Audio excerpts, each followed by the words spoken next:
Welcome to the channel, guys. So today I've got a video from Joe Rogan, him talking to Steve Hilton about the 479,000 missing children. And I didn't know any of this. This is absolutely incredible. It's about a 5-minute long clip, but stick with it because it's worth it. Before we get started, if you like, share, and subscribe, it's a huge boost to the channel, and I'd totally appreciate it. All right, let's go. Story of Becerra and the kids, the migrant kids, is a story. I bring it up to people, and a lot of people have never heard about it. Like literally, no idea. What is the story? He did when he was Bob. He had Bobby's job, and Bobby Kennedy's job, HHS secretary, and it was during the 4 years that you had the open border, and the way it works is that had millions of people coming across the open border. We don't know exactly how many, but the unaccompanied kids are the responsibility of HHS. That's how the system works. Let me just pause it for 1 second and tell you, Xavier Becerra, who he's talking about, is currently running against him for governor of California. All right. So he was responsible for them. And the total number we know because it's recorded, 479,000 kids. Unaccompanied. Kids without parents. It's an amazing number in the 4 years of the Biden administration. All of those kids were Javier Becerra's responsibility. So they were overwhelmed. They set up these camps. Do you not know any of this? Have you heard? Yeah, it's okay. I know they have these camps they set up to process the kids. In Florida, Texas, there were 3 in California. And the point was to try and get the kids to a safe sponsor, relative, someone who'd look after them. And they had so many, they were overwhelmed. And there's really bad stuff going on in the camps. There were reports of sexual abuse. The older kids, some of the older kids were like, 17-year-old, rough, some were gang members, whatever. So there was all this shit going on in the camps. Sexual abuse, physical abuse. It was bad. And it was like pictures of, like we went to one in Pomona, one of the exhibition halls, like 150 kids on cots. It was bad. And so Becerra wants these kids out because it looks bad. And they'd gone on and on about kids in cages with Trump. And so he basically, and we've now got these whistleblowers coming forward. And the New York Times reported it. The New York Times broke this story. But it's just basically not gone anywhere. They did it in 2023. He dismantled the vetting that was supposed to put the kids with a safe place. And so they lost track of thousands of kids. And many went to child sex traffickers, slave labor, child labor traffickers. Just horrific stories. Not thousands, but 479,000. You had... and what was the rationale for it? Because they weren't moving them out of the camps quickly enough. So we had a whistleblower come to us because these people said, how can he be governor? Who said, we were supposed to connect the kids with the responsible adult, check their identity, ID checks, home visits, all this. But the instruction was, it's going too slowly. We got to get the kids out. She said speed over safety. And so when they raised flags about it, like 200 kids sent to an address that turned out to be a container lot, like not a real address. It was just a front for traffickers. A kid sent to a woman who was wanted by Interpol, like a gang member, like just crazy. So when they raised those stories, they were fired. Like, it's really terrible what happened.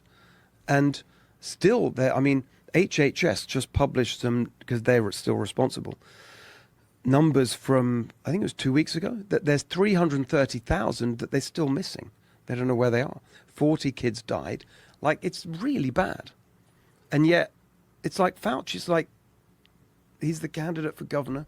No one's really calling him out on it. It's amazing to me.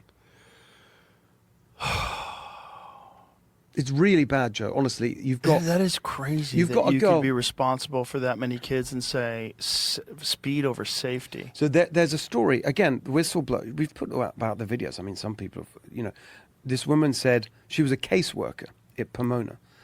And Becerra actually visited that camp. Did a photo op, whatever, and he's going on about how we're doing a good job of finding safe places, whatever. And then the interviewer, I was at the taping. She's in a job where she doesn't want retaliation. So I was there for the 2 hours we taped the conversation. And the interviewer asks her, did anything change after Becerra's visit? She said, yeah, everything had to speed up.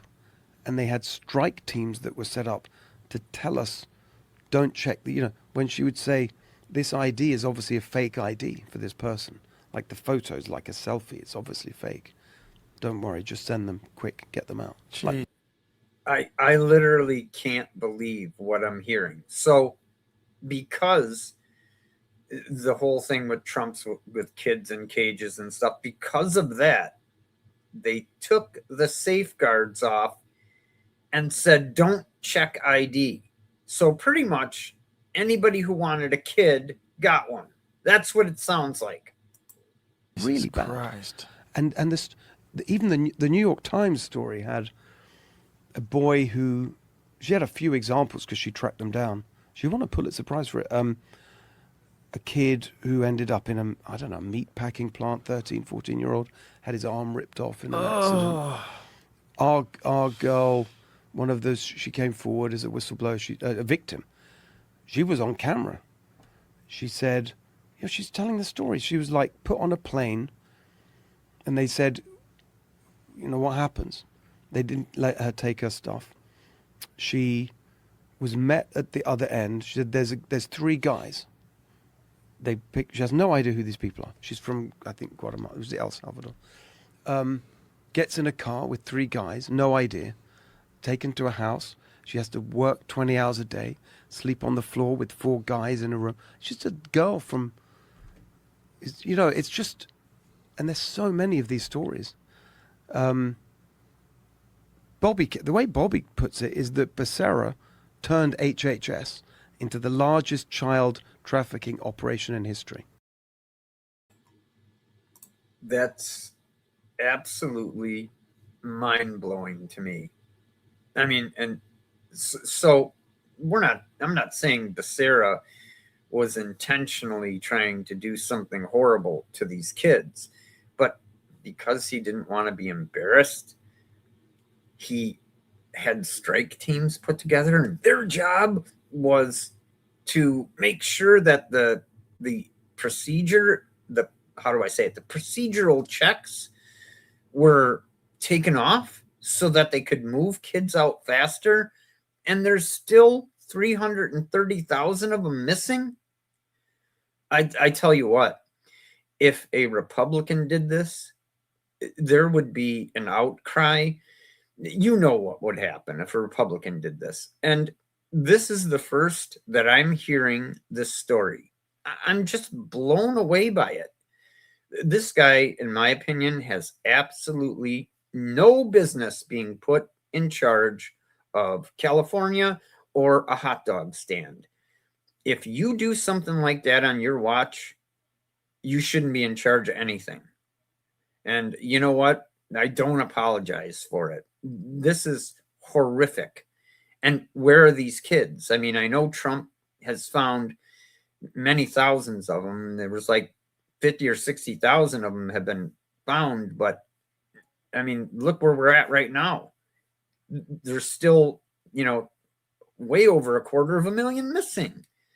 So I wanted to bring this story to you. I know it's just absolutely repulsive, but this is what happens when government is handled by people who have no business being in there, like the last president. Guys, have a wonderful day. God bless.